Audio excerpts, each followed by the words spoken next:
আজকে আমি দেখাবো সিলিং ফ্যানের ভিতরে কয় প্রকারের কয়েল থাকে সেগুলো দেখানো হবে। আমরা জানি সিলিং ফ্যানের ভিতরে বেসিক্যালি দুই প্রকারের কয়েল থাকে, একটা হলো স্টার্টিং কয়েল আর একটা হচ্ছে রানিং কয়েল। তো স্টার্টিং কয়েলের আমরা মেজার করার জন্য আমাদের প্রথমত মাল্টিমিটার নিতে হবে। মাল্টিমিটার দিয়ে আমাদের রেজিস্ট্যান্স মেজার করে দেখতে হবে, যেটা রেজিস্ট্যান্স বেশি থাকে সেটা হচ্ছে স্টার্টিং কয়েল, আর যেটা রেজিস্ট্যান্স কম থাকবে সেটা হচ্ছে রানিং কয়েল। তো এরপরে আমরা যেটা করব, আমাদের এখানে আপনারা দেখতে পাচ্ছেন চারটা এখানে তার, মানে রানিং কয়েলের জন্য দুটো তার এবং স্টার্টিং কয়েলের জন্য দুটো তার।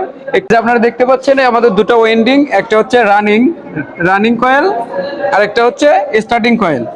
তো আমাদের ফার্স্ট অফ অল যে কানেকশনটা করব, আমরা প্রথমত আমরা দুই টার্মিনাল স্টার্টিং এবং রানিংকে কমন করে নিব। নেওয়ার পর এটাকে আমরা নিউট্রালের সাথে কানেকশন করে দিব।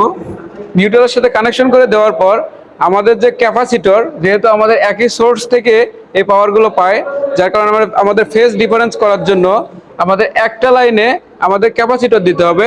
সেটা হচ্ছে স্টার্টিং ও এন্ডিংয়ে আমাদের ক্যাপাসিটর লাগাইতে হবে। মানে আমরা এখানে একটা ক্যাপাসিটর লাগায়া দেন এই তারটা আমরা পজিটিভে দিব।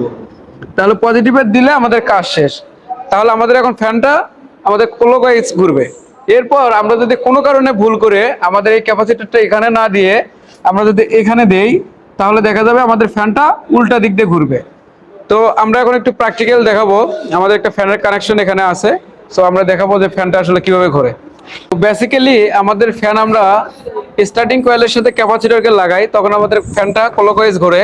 কিন্তু আমরা আজকে এক্সপেরিমেন্টে ফ্যানটাকে উল্টা করে ঘোরাবো, মানে আমরা রানিং কয়েলের সাথে আমাদের ক্যাপাসিটরটাকে কানেকশন করেছি এখানে।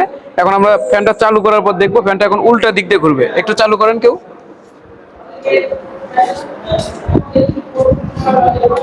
এই যে দেখতে পাচ্ছেন ফ্যানটা কিন্তু উল্টা দিক দিয়ে ঘুরতেছে।